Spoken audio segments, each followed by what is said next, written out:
Here's some, I guess, experiments I've been wanting to do with my RC cars. First off, drift wheels on the SCX-24. Yeah, it looks pretty weird, but does it drift?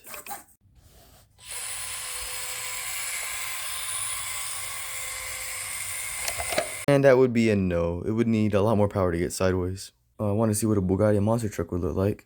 So I got this little toy grade Bugatti shell. And yeah, it looks pretty bad.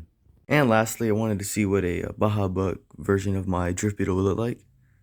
And it looks pretty cool. I might have to do a build like this in the future. And actually, the wheels don't fit into the knuckles, so it's just resting on an Altoid can. But it looks pretty cool.